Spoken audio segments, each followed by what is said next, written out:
Story जहां शब्द बोलते हैं और कहानियां जी उठती हैं। गिफ्ट अभय एमएन होटल बिल्डिंग के टॉप फ्लोर पर था। उसके सामने एक आदमी घुटनों पर था। उसे 10 गार्ड ने घेर रखा था। अभय एक चेयर पर बैठा था और अजय उसके बगल में खड़ा था। उस आदमी के चेहरे पे चोट के निशान थे और खून भी निकल रहा था। मैं तुम्हें एक मौका देता हूँ जिंदा रहने का। बता कौन है जिसने तुम्हें यहाँ भेजा था। अगर नहीं बताया तो मरेगा। अभय उस आदमी को धमकी देते हुए पूछता है। अभय की बात सुन वो आदमी के चेहरे पर डर बिल्कुल नहीं था, बल्कि वो मुस्कुराते हुए बोला, तुम्हें क्या लगता है मैं तुम्हारी इन खोखली धमकियों से डर जाऊंगा?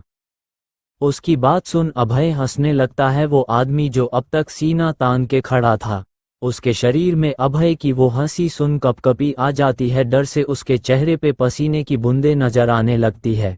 फिर अचानक अभय हंसना बंद कर एक गहरी नज़र उस आदमी पे डालता है, जिसे देख वो आदमी अपने ऊपर एक अलग ही दबाव महसूस करता है, जिससे उसका शरीर कांपने लगता है। तू तू तू तू तुम मुंह मुझे ऐसे क्यों ददा देख रहे हो? तुम्हें क्या लगता है मैं डर जाऊंगा? कभी नहीं, वो आदमी हकलाते हुए अपनी बात पूरी करता है। अच्छा तो तुम नहीं बताओगे, ठीक है, तो मुझे अपने तरीके से निकलवाना पड़ेगा, अभय गंभीर आवाज में कहता है। उसकी बात सुन वो आदमी और डर जाता है। क्या करने वाले हो? वो आदमी डर को छुपा के पूछता है। अभय उसकी आंखों में देखता है। उसे उसकी आंखों में डर साफ साफ दिखाई दे रहा था। उसे देख अभय के चेहरे पर एक एविल स्मेल आ जाती। उसकी मुस्कान देख वो आदमी अब अंदर तक कांप उठा था। उसकी रूह उसे चिक चिक कर कह रही थी, बोल दे वरना आगे जो होगा उसे तू सहन नहीं कर पाएगा। तभी अभय अपना हाथ आगे बढ़ाकर अजय की ओर इशारा करता है। अजय उसका इशारा समझ जाता है। अजय अपने जेब से एक लाइटर निकालकर अभय की ओर बढ़ा देता है। अभय उसके हाथ से लाइटर ले जाता है। वही जो आदमी अभी घुटनों पर था, वो अभय के हाथ में लाइटर देख और डर जाता है। उसे पता नहीं था कि अभय क्या करना चाहता है जो उसे और डरा रहा था। अभय अपने हाथ में लिए लाइटर को खेलते हुए कहता है, मैं तुम्हें लास्ट एंड फाइनल चांस दे रहा हूँ, बोल कौन है वो आदमी? अभय अपनी गंभीर कड़क आवाज में पूछता है।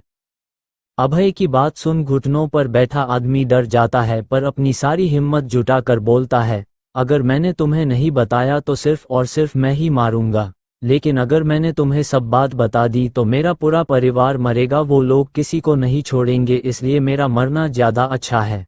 उसकी बात सुन अभय समझ जाता है कि वो आदमी अपने परिवार की वजह से चुप है। मैं तुमसे वादा करता हूँ कि मैं तुम्हारे परिवार को कुछ होने नहीं दूंगा, बस एक बार बता दे, अभय उस घुटनों पर बैठे आदमी से कहता है। अभय की बात सुन वो आदमी थोड़ा हैरान हो जाता है, क्योंकि उसे भरोसा नहीं हो रहा था जिस आदमी के परिवार को वो मरने आया था, वही आदमी उसके परिवार को बचाने का वादा कर रहा था।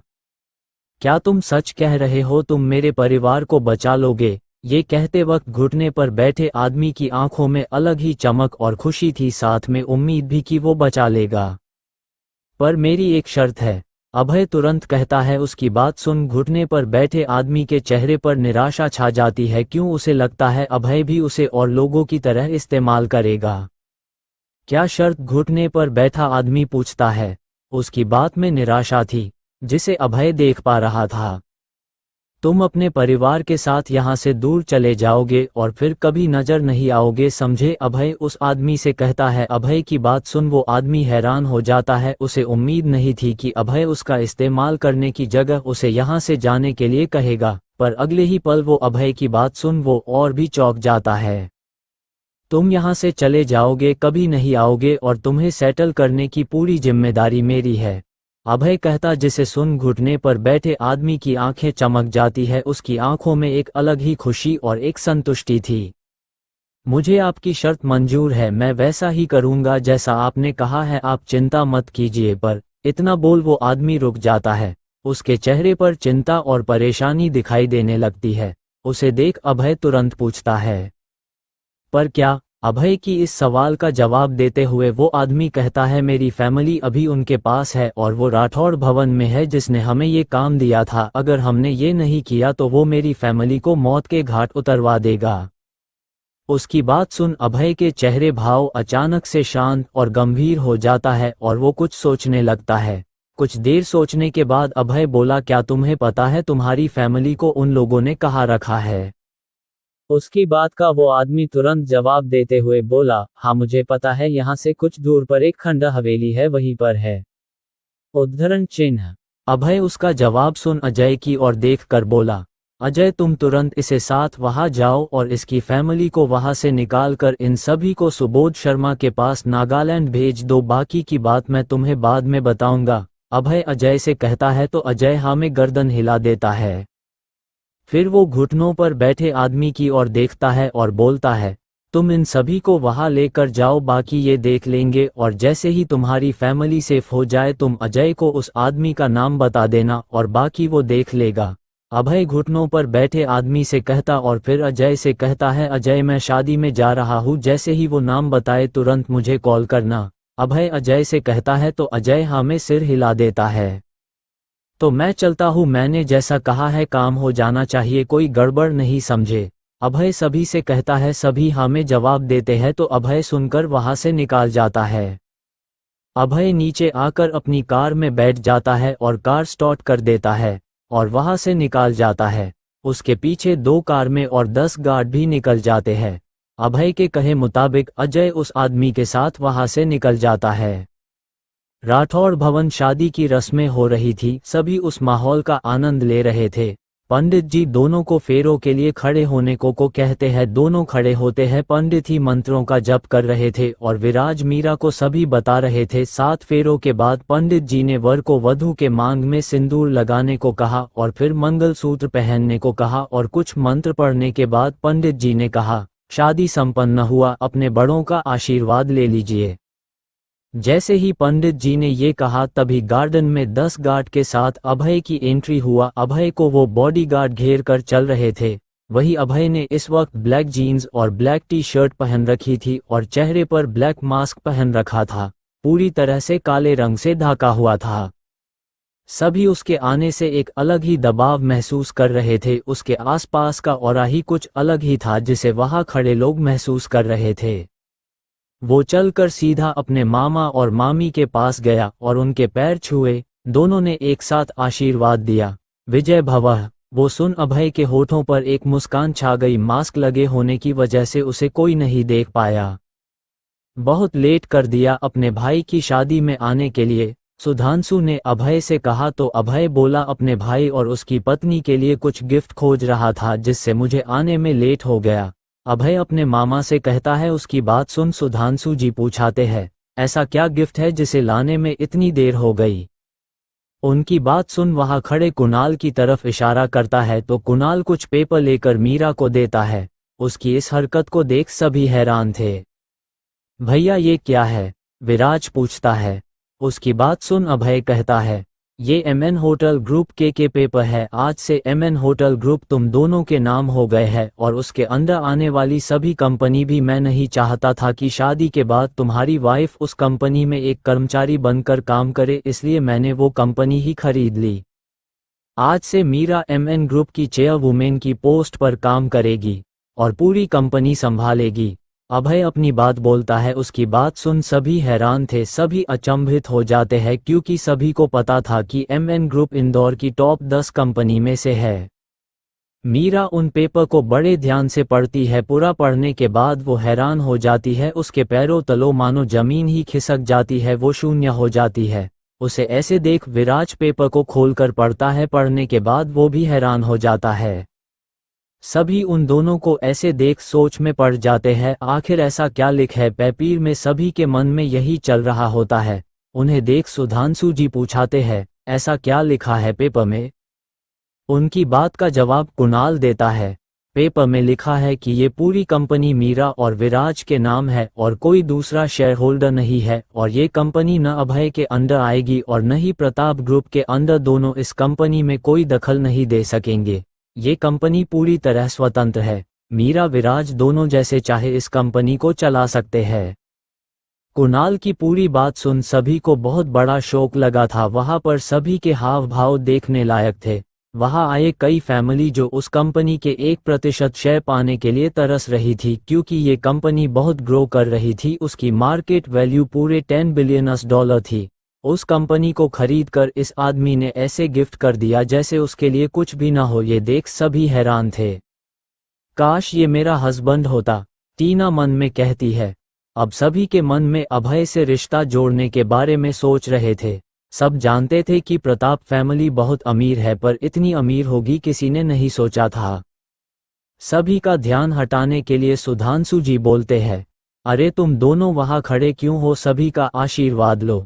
सुधांशु जी बात सुन सभी का ध्यान उस ओर जाता है। फिर विराज और मीरा भी सभी का आशीर्वाद लेने चल पड़ते हैं। विराज और मीरा सबसे पहले विराज के माता पिता का आशीर्वाद लेते हैं। सदा सुहागन रहो, हमेशा खुश रहो, दोनों आशीर्वाद देते हैं। फिर वो दोनों आगे सभी बड़ों का आशीर्वाद लेते हैं। उसी बीच अभय का फोन बजता है। अभय फोन पिक करता है, सामने वाला कुछ कहता है और अभय के चेहरे के भाव बदल जाते हैं।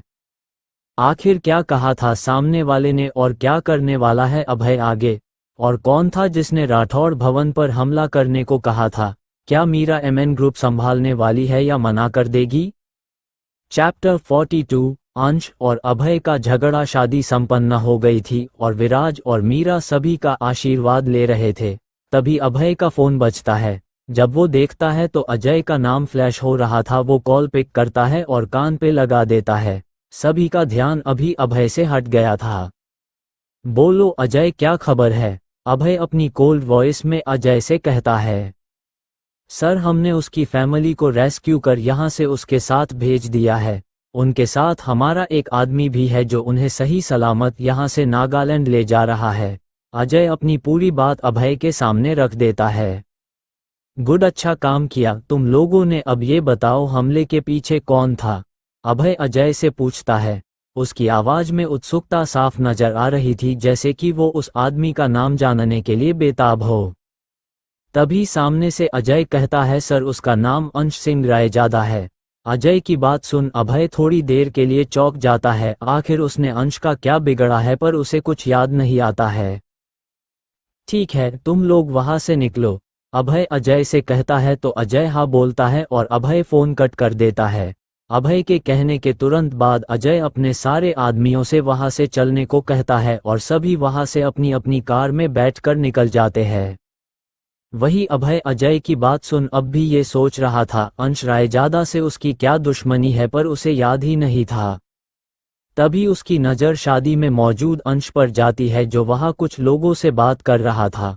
वो बिना कुछ सोचे समझे सीधा अंश की तरफ बढ़ जाता है। अंश की पिठ इस समय अभय की तरफ थी, इसलिए वो अभय को नहीं देख पा रहा था। तभी अभय वहां पहुंचकर अंश के पिठ पर एक जोरदार लात मारता है, जिससे अंश जमीन पर गिर जाता है। सभी ये देख चौंक गए थे। सभी की आंखें खुली की खुली रह गई थी। वहां पर ज्यादातर लोग अंश को जानते थे और उसकी पौव से वाकिफ थे। वही सभी प्रताप फैमिली को भी जानते थे और उसकी पौव को भी। उनके मुताबिक अभय अंश के सामने कुछ भी नहीं था। किसी इतनी हिम्मत जिसने मुझे लात मारी, लगता है उसे जिंदगी प्यारी नहीं। अंश बोलता हुआ पलटकर सामने देखता है। अभय को देखो हैरान होता है, एक पल के लिए डर जाता है। तेरा बाप, अभय गुस्से से कहता है, लेकिन वो शांत था। तेरी इतनी हिम्मत जनता है, मेरा बाप कौन है? अंश गुस्से से कहता है।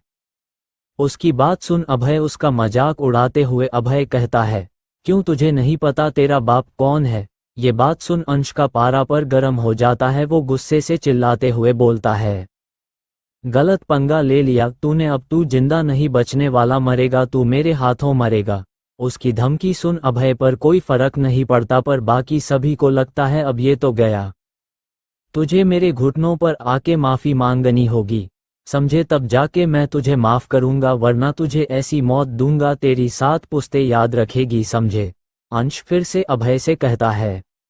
पर अभय इस बार भी शांत रहता है और शांत और गंभीर आवाज में बोला, कौन हो तुम जो इतना भौंक रहे हो?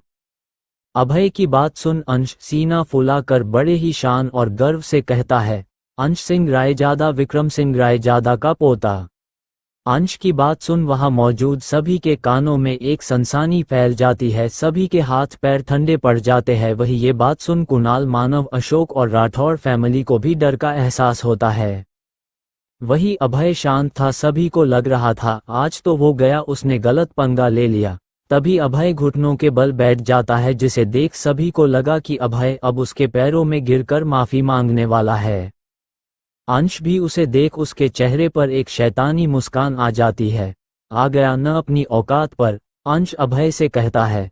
वही उसकी बात सुन बहुत से लोग अंदाजा लगा रहे थे कि अंश उसे माफ करेगा या नहीं। वही अभय को इस तरह घुटनों पे बैठता देख कुणाल, मानव, अशोक और विराज, सुधांशु और रामिका भी हैरान हो रहे थे, क्योंकि आज तक अभय न किसी से डरा है और न किसी के सामने झुका था। वहाँ सभी यही सोच रहे थे कि अभय माफी मांगेंगे, लेकिन अभय ने जो अगले पल किया उसे देख सभी हैरान हो गए। किसी को इसकी उम्मीद नहीं थी, सबकी आंखें फटी की फटी रह गई। अभय ने वही रखे टेबल से एक फोक उठा के अंश के हाथों में गाड़ दिया और अंश की चीख पूरे भवन में गूंज उठी। किसी को भी इसकी उम्मीद नहीं थी।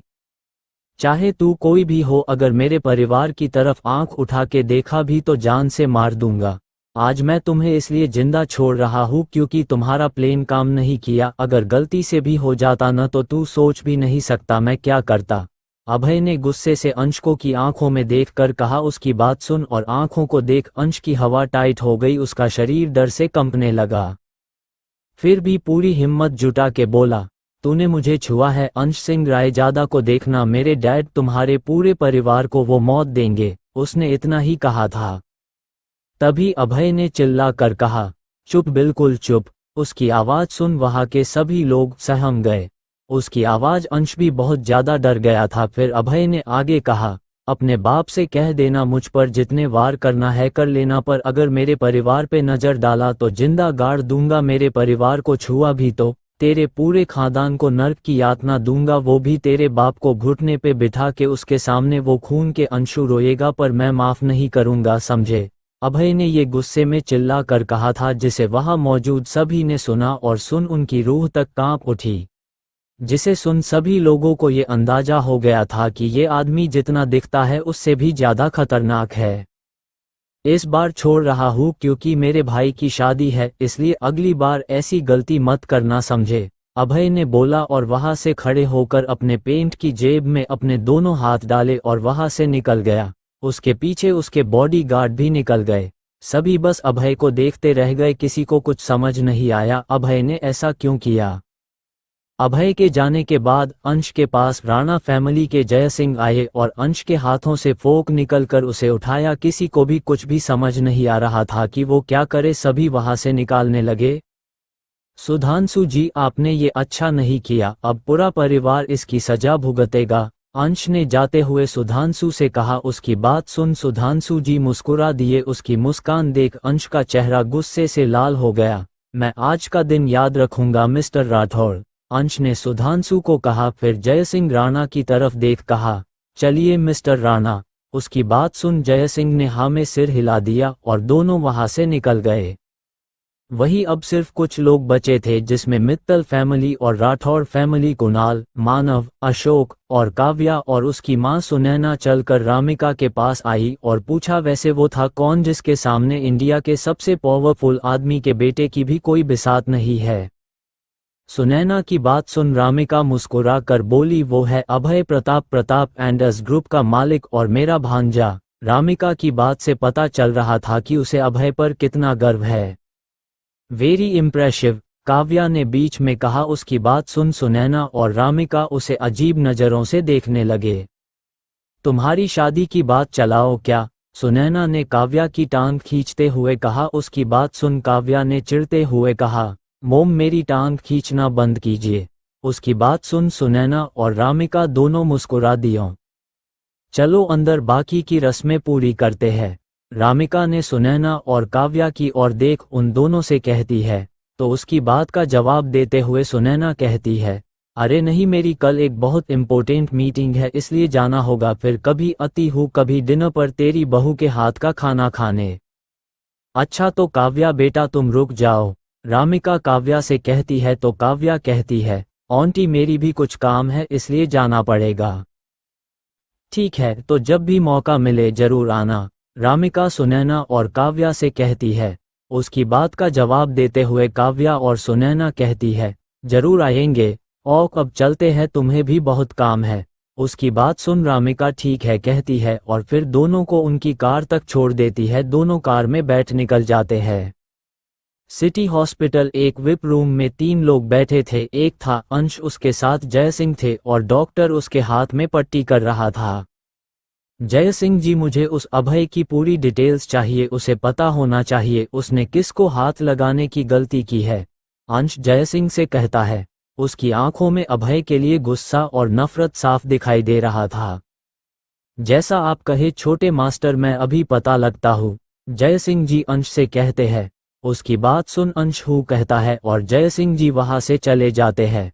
उनके जाने के बाद अंश डॉक्टर की तरफ देखता है और गुस्से से पूछता है, हो गया? उसकी गुस्से भरी आवाज सुन डॉक्टर डर जाता है। जी हो गया, डॉक्टर डरते हुए कहता है। उसकी बात सुन अंश तुरंत उठ जाता है और कमरे से निकल जाता है। उसके जाने के बाद डॉक्टर चैन की सांस लेता है। जब तक अंश था तो डॉक्टर अपने ऊपर बहुत ज्यादा प्रेशर महसूस कर रहा। उसके जाने के बाद वो एक गहरी और चैन की सांस लेता है। वही रूम से बाहर आकर अंश तुरंत किसी को कॉल करता है।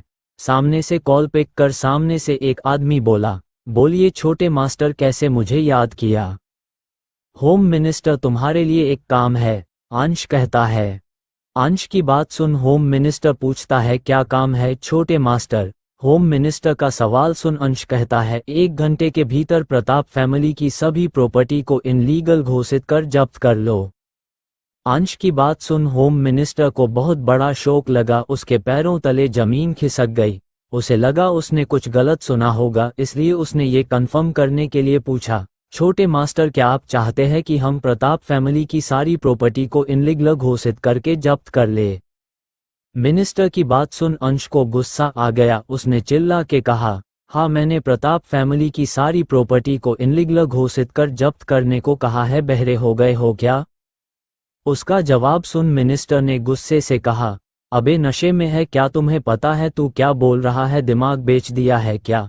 होम मिनिस्टर की ऐसी बात सुन अंश को कुछ समझ नहीं आया कि क्या हुआ जो होम मिनिस्टर टोन अचानक बदल गई। आखिर आगे क्या होगा? अब अंश क्या करने वाला है? क्या होम मिनिस्टर अंश की बात मानेगा? क्या होगा जब ये बात विक्रम रायजादा तक पहुंचेगी? चैप्टर 43 अभय की यादें। उसका जवाब सुन मिनिस्टर ने गुस्से से कहा, अबे नशे में है क्या? तुम्हें पता है तू क्या बोल रहा है? दिमाग बेच दिया है क्या? होम मिनिस्टर की ऐसी बात सुन अंश को कुछ समझ नहीं आया कि क्या हुआ जो होम मिनिस्टर टोन अचानक बदल गई। तुम शायद भूल गए हो कि मैं कौन हूँ। अंश ने उसकी बात को सुन दांत पिसता बोला। वही उसकी ऐसी बात सुन मिनिस्टर पर कोई असर नहीं हुआ। तुम चाहे कोई भी हो पर मेरी इतनी औकात नहीं कि प्रताप फैमिली से उलझा सकूं, मुझे माफ कर देना। इतना बोल मिनिस्टर ने बिना सामने वाले की बात सुने कॉल कट कर दिया।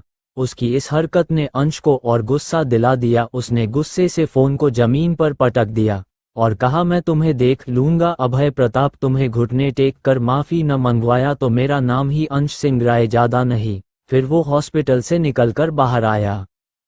बाहर जय सिंह अपनी रोल्स रॉयल के सामने खड़े थे और अंश का इंतजार कर रहे थे। जैसे ही उन्होंने अंश को देखा तो कार का डोर ओपन कर दिया। वही अंश वहां आए और कार में बैठ गया। उसके बैठने के बाद जय सिंह भी बैठ गए और कर इंदौर की सड़कों पर दौड़ने लगी। राठौड़ भवन, विराज और मीरा दरवाजे पर ही खड़े थे। सामने रामिका जी खड़ी थी और उनकी आरती उतर रही थी और आरती उतार कर एक चावल का कलश वहां रख दिया। मीरा ने अपने सीधे पैर से उस कलश को छू कर गिरा दिया और गृह प्रवेश किया। फिर रामिका जी ने एक अल्टे की थाल रख दिया। मीरा ने उसमें पैर रखा और अंदर आ गई। रामिका उन दोनों को मंदिर ले गई और उनको आशीर्वाद लेने को कहा। उन दोनों ने वैसा ही किया। रामिका ने दोनों की सारी रस्में कराई और फिर उनको उनके कमरे में छोड़ दिया। अभय का घर रात 12 बजे। इधर अभय अपने घर आ गया था। तभी उसके फोन पर मैसेज आया, काम हो गया है। उसने मैसेज पढ़ा और फोन रख अपने घर के अंदर चला गया। अभय का घर छोटा सा था। एक हॉल, एक बेडरूम और किचन था। अभय अपने रूम में गया और फिर दरवाजा बंद कर अपने बेड पर बैठ लेट अपने ख्यालों में खो गया। एक बड़ा बगीचा जहां एक छोटा बच्चा भाग रहा था। उसने अपने हाथों में एक चॉकलेट बॉक्स पकड़ था। उसके पीछे 7 बच्चे और भाग रहे थे और सभी बड़े लोग ये नज़ारा देख खुश हो रहे थे। बच्चे भागते हुए, अभी भैया रुकिए, हमें भी चॉकलेट चाहिए, बच्चों ने कहा। चॉकलेट चाहिए तो मुझे पकड़ कर दिखाओ, अभी ने कहा और भागता रहा। सभी बच्चे थक गए और वहीं बैठ गए। अभी रुक गया। उसने देखा सभी रुक गए हैं तो वो भी रुक गया। क्या हुआ, थक गए क्या, अभी ने कहा तो सभी उससे मुंह मोड़ लिया और बोले हम आपसे बात नहीं करेंगे।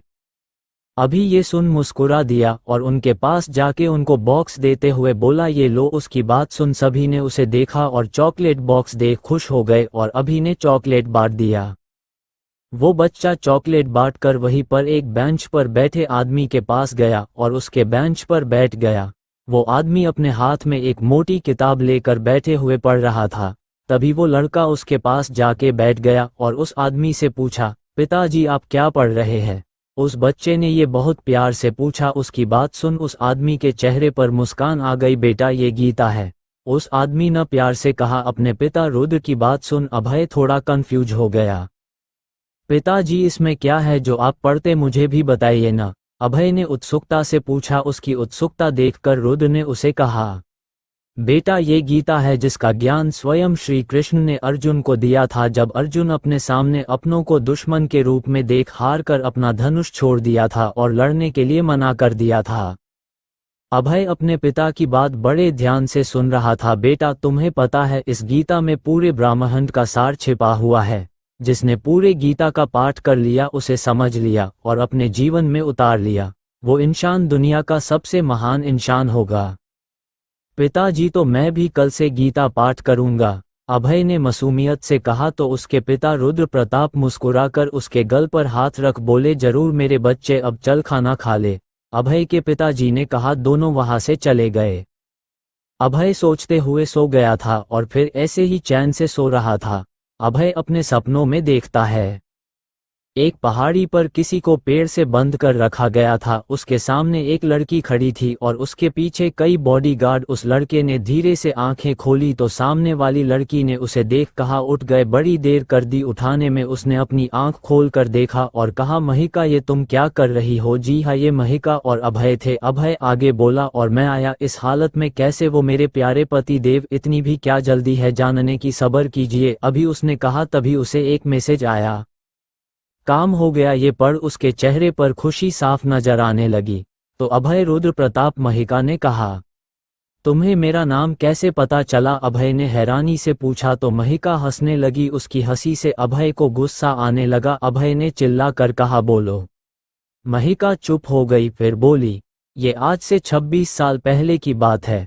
राजस्थान में राजावत परिवार का दबदबा था, उसके सामने सभी झुकते थे। वही था एक और परिवार, प्रताप, उनके सबसे बड़े दुश्मन। दोनों परिवारों में 36 का आंका था। राजावत परिवार के मुखिया थे मोहन राजावत। पूरी राजस्थान उनसे कंपती थी। एक रात प्रताप फैमिली ने राजावत फैमिली को धोखे से उन्हीं के घर में घुसकर पूरी फैमिली को मार दिया और रातों रात राजावत फैमिली खत्म हो गई। उसकी बात सुन, उससे मेरा क्या, मुझे क्यों पकड़ रखा है? अभय की बात सुन महिका को बहुत गुस्सा आया। उसने चिल्ला के कहा, चुप, एकदम चुप। तुम्हें क्या, वो तुम्हारी ही फैमिली थी जिसने मेरे पूरे परिवार को खत्म कर दिया। महिका की बात सुन अभय दंग रह गया। वो हैरानी से महिका को देख रहा था। महिका उसको देख बोली, चौंक गए न? मैं सिर्फ 2 साल की थी तब तुम्हारे दादा ने मेरे पूरे परिवार को खत्म कर दिया और मैं बच्ची थी तो मुझे छोड़ दिया। तभी अभय पूछ पड़ा, तो सिंह फैमिली और तुम्हारे साथ जो हुआ वो क्या था? वो सब एक नाटक था। असल में वो सिंह फैमिली मेरे दादा के वफादार थे। और हाँ एक बात, और तुम मेरे हस्बैंड नहीं हो, वो सब भी एक नाटक था तुम्हारे करीब आने के लिए। उसकी बात सुन अभय को अब बहुत गुस्सा आ रहा था। तभी महिका ने कहा, हाँ और एक बात, तुम्हारी पूरी फैमिली खत्म हो गई है, तो अब तुम क्या करोगे? जीकर ये देखा। इतना बोल महिका ने उसे अपने मोबाइल पर चल रही न्यूज़ दिखा दिया। न्यूज़ देखते ही अभय गुस्से से फट पड़ा, ये तुमने अच्छा नहीं किया, इसकी सजा मिलेगी, जरूर मिलेगी, तुम्हें ऐसे तड़पाऊंगा कि मौत की भीख मंगोगी, समझे? उसकी बात सुन महिका के चेहरे पर एक सर्कस्टिक स्मिल आ गई। फिर बोली, तुम जिंदा बचोगे तब न, इतना बोल उसने गन निकालकर अभय पर तन दी। अभय गन देख मुस्कुरा दिया, जिंदा मत छोड़ना, अगर गलती से बचा गया तो अपने पूरे परिवार की कसम धुंध कर तुम्हें प्रताप महल में ही गड़ूंगा, समझी? तभी उसकी शरीर पर लगातार 6 गोली लगी। फिर महिका ने कहा, प्रताप खत्म, अब फिर से राजावत का राज होगा। इतना बोल वो हंसने लगी। उसकी हंसी सुन ऐसा लग रहा था कि कोई शैतान हंस रहा हो। पहाड़ी से फेंक दो उसने कहा और बॉडी गार्ड्स ने उसे फेंक दिया। ये सपना देख अचानक अभय चिल्ला के उठ गया। नहीं, जब वो उठा तो उसके शरीर पसीने से भीगा हुआ था और वो तेज तेज सांस ले रहा था। शांत हो जा अभय, अभी बहुत से पड़ाव पर करने, अभय ने खुद से कहा और कुछ देर में शांत हो गया। महिमा राजावत, तुमने जो किया उसकी माफी नहीं है। मैं तुम्हें और तुम्हारे परिवार को वो सजा दूंगा तुम सोच भी नहीं सकती हो, अभय ने कहा और अपने सामने लगे दीवार पर टंगे घड़ी को देखा। उसमें 4 बज रहा था सुबह का। फिर अभय उठ गया और अपने नित्य कार्य में लग गया। लंदन इंडिया से दूर एक व्यक्ति एक हॉस्पिटल के विप रूम में कोमा में था। उसका दिमाग कुछ सोच रहा था और उसकी जांच डॉक्टर कर रहे थे। एक बार के रूम में सोफे पर बैठ के एक अपने आदमियों को गलियां दिए जा रहा था और वो सभी सिर नीचे कर सुन रहे थे। तभी वहां का दरवाजा एक झटके से टूट गया और एक आदमी अंदर आया, जिसे देख उस कमरे के सभी की रूह तक कांप उठी। सोफे पर बैठे आदमी के साथ वहां खड़े आदमी भी उस आदमी से डर के कांप उठाते हैं। काली हुडी, चेहरे पर मास्क और खून के छींटे, हाथों में खंजर, उससे टपक रहा खून हाथ खून से लाल किसी राक्षस से कम नहीं लग रहा था। उसको देख सोफे पर बैठा आदमी अपनी थूक निगल कर डर को छुपाते हुए, तुम कौन हो, यहाँ कैसे आए? अगर अपनी जिंदगी प्यारी है तो यहाँ से चले जाओ, तुम नहीं जानते मैं कौन हूँ, डरते हुए एक सांस में सारी बात कह दिया। जब वो चुप हुआ तो पूरे कमरे में एक हंसी गूंज गई। उस हंसी को सुन अब उन सबको और डर लाने लगा। वो मास्क वाला आदमी हंसते हुए बोला, क्यों शकीब अपने मौत को नहीं पहचान पाए? इतना डर अच्छी बात नहीं है। फिर वो वहां रखे एक चेयर पर बैठ गया। उसको देख शकीब का गला डर से सूख गया। उसके मुंह से आवाज नहीं निकल रही थी। बड़ी हिम्मत करके उसने कहा, तुम मुझे नहीं जानते, अगर मुझे कुछ किया तो तुम यहाँ से जिंदा नहीं जाओगे। आखिर तुम हो कौन जो मुझे मारने आए हो? पता है मैं कौन हूँ शकीब, पूरी इंडिया कंपनी है मेरे नाम से, समझे? इतना बोल वो चुप हो गया। कुछ देर वहां शांति रही। वो आदमी कुछ नहीं बोला। उसको शांत देख शकीब का डर कम हो गया और उसके चेहरे पर एक घमंड भरी मुस्कान आ गई। फिर वो बोला, डर गए न? मेरा नाम सुन के मुझे पता था। उसने इतना ही कहा था तभी उसके पैरों पर एक गोली आके लगी। वो दर्द से तड़पने लगा। ये गोली मास्क वाले ने चलाई थी। फिर वो गन लेके उसके पास गया और बोला, क्या कहा था तुमने? तुम्हारे डर से इंडिया कंपनी है।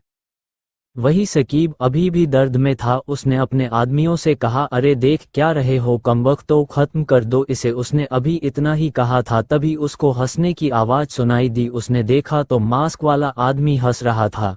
उसकी हंसी सुन शकीब की रूह तक कांप उठी। अब उसके चेहरा घबराहट से पसीना पसीना हो गया था।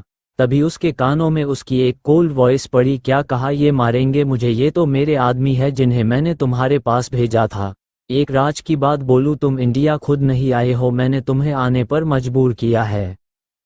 उसकी बात सुन अब शकीब के पसीने पानी की तरह बह रहे थे। पूरा शरीर डर से कांप रहा था। उसने डरते ही कंपती आवाज में पूछा, हो कौन तुम? उसकी बात सुन मास्क वाला आदमी बोलिए, क्या बात हुई यार, तुम मुझे ढूंढ रहे थे, अब आ गया हूं तो तुम मुझे पहचान नहीं रहे हो, वेरी बैड। उसकी बात सुन के अब शकीब की हालत और खराब हो गई। उसने अपने कांपते जुबान से हकलाते ही डर से कहा, का काल।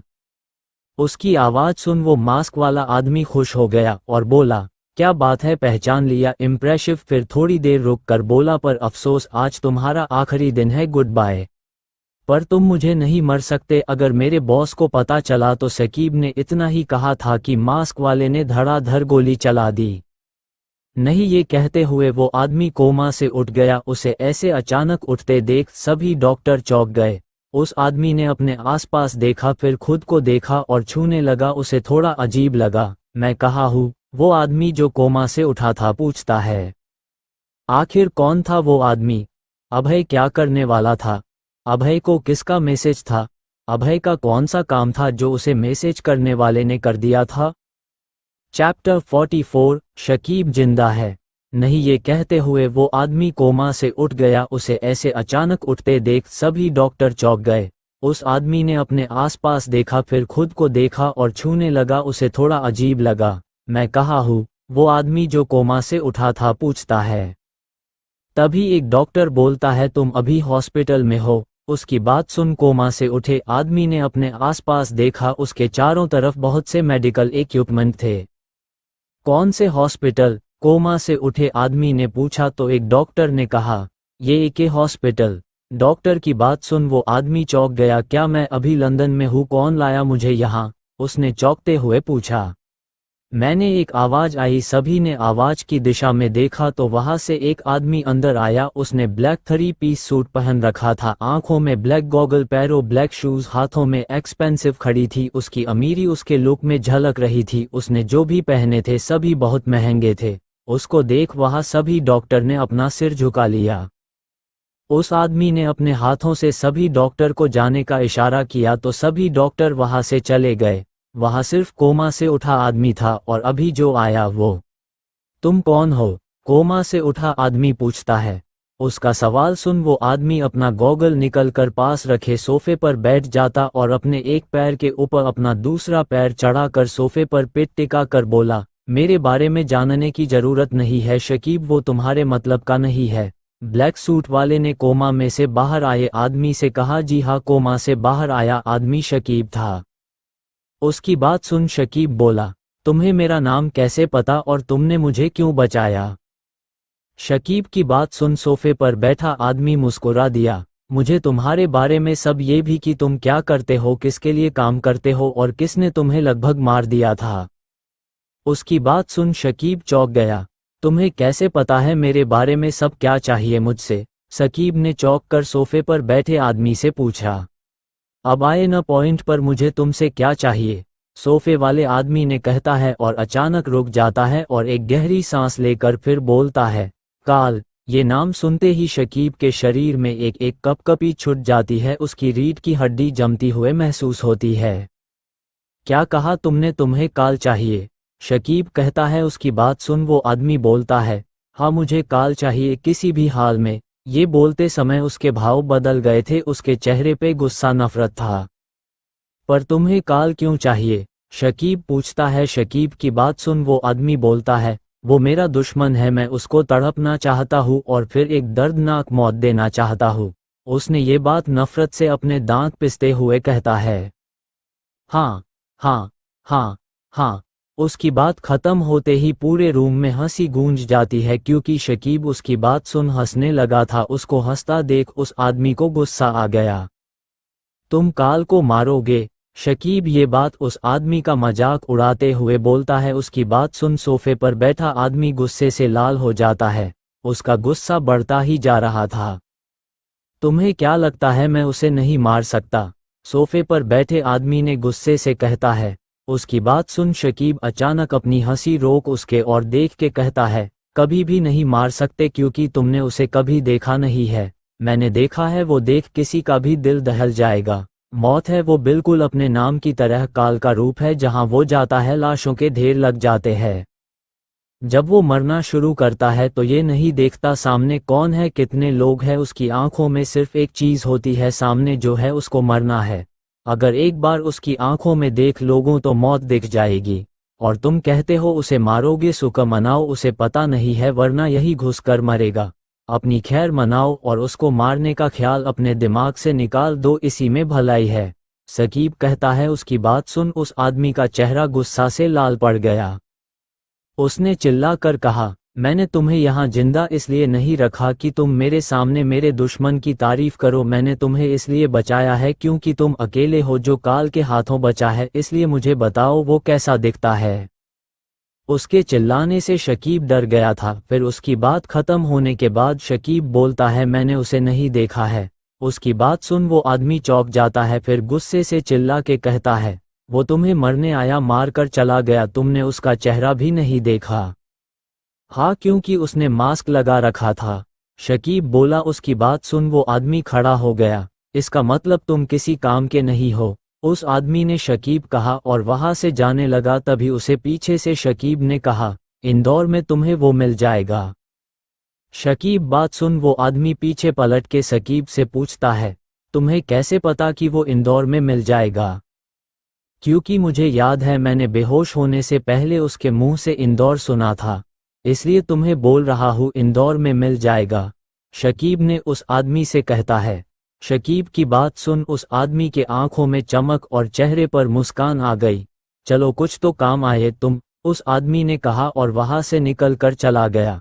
अगर तुम्हें खुद मौत की तलाश है तो मैं कौन होता हूँ, रोकने वाला उस आदमी के जाने के बाद शकीब दरवाजे की ओर देखता हुआ कहता है। दिल्ली सुबह 8 बजे एक सुंदर और छोटा सा घर था। वो एक बहुत ही सुंदर घर था। उसके आसपास का आभा ही अलग था।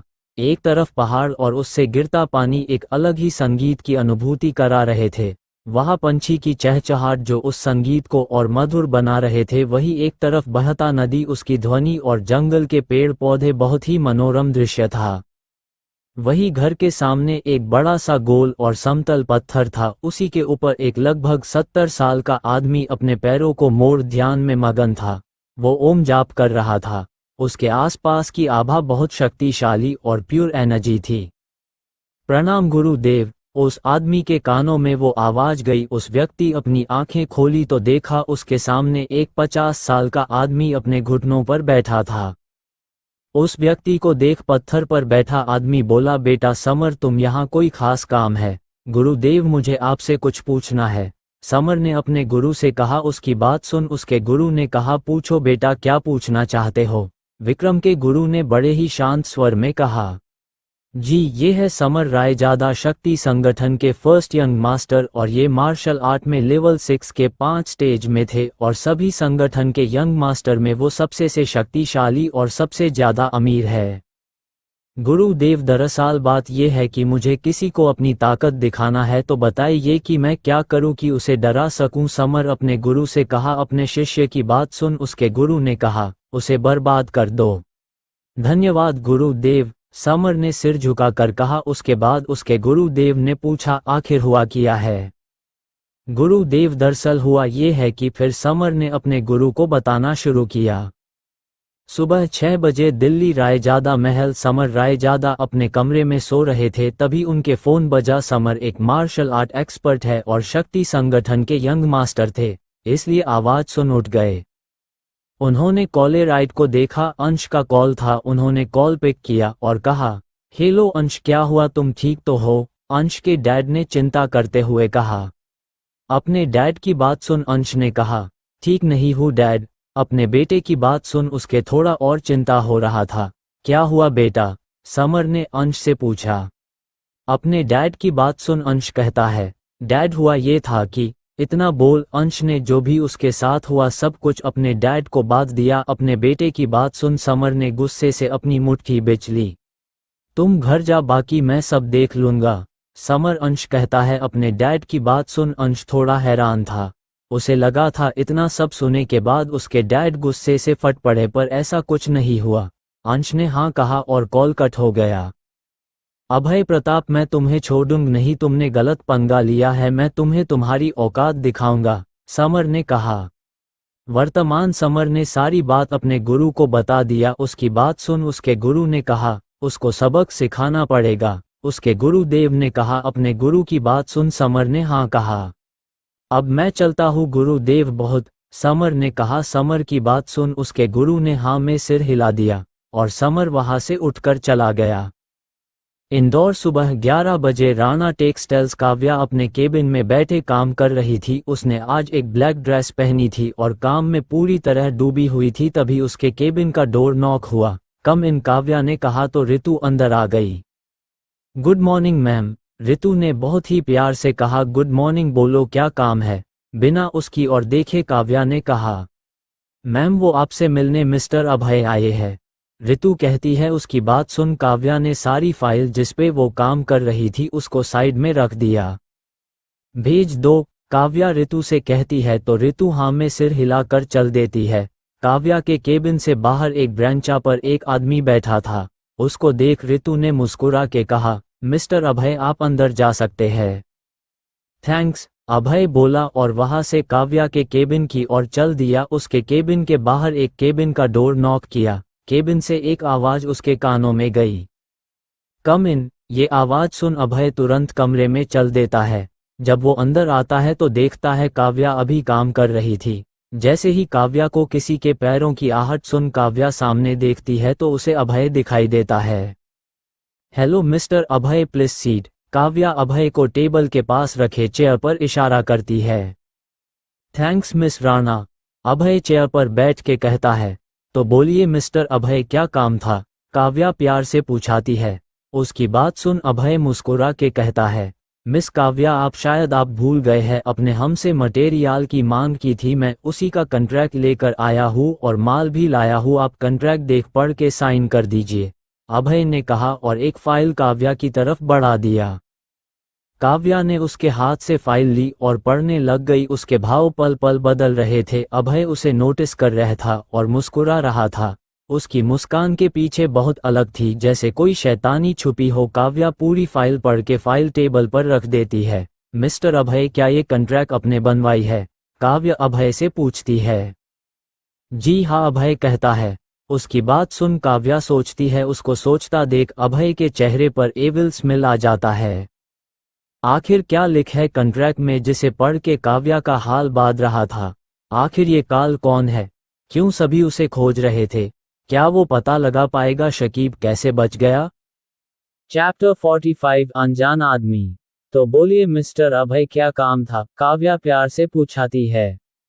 उसकी बात सुन अभय मुस्कुरा के कहता है, मिस काव्या, आप भूल गए हैं, अपने हमसे मटेरियल की मांग की थी, मैं उसी का कॉन्ट्रैक्ट लेकर आया हूँ और माल भी लाया हूँ, आप कॉन्ट्रैक्ट देख पढ़ के साइन कर दीजिए, अभय ने कहा और एक फाइल काव्या की तरफ बढ़ा दिया।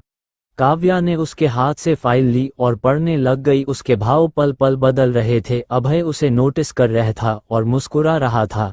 उसकी मुस्कान के पीछे बहुत अलग थी, जैसे कोई शैतानी छुपी हो। काव्या पूरी फाइल पढ़ के फाइल टेबल पर रख देती है। मिस्टर अभय, क्या ये कॉन्ट्रैक्ट अपने बनवाई है?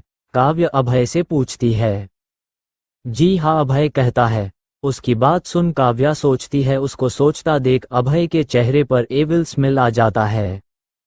तो आप चाहते हैं हमारी कंपनी आपके सप्लायर से 10% ज़्यादा रेट में माल खरीदे और उन्हें अगले 10 साल का पूरा कॉन्ट्रैक्ट दे दे, यही चाहते हैं आप, है न मिस्टर अभय? काव्या पूछाती है।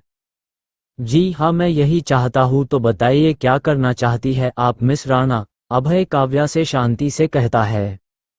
उसकी बात सुन काव्या कहती है, देखिए मिस्टर अभय, ये पॉसिबल नहीं है। आप तो जानते हैं हमारे करोड़ों का माल जल गया है, जिससे हमें बहुत बड़ा नुकसान हुआ है, इसलिए ये इस वक्त पॉसिबल नहीं। आप चाहे तो हम इस साल 10% एक्स्ट्रा नहीं देते हैं, अगले साल दे देंगे, चलेगा?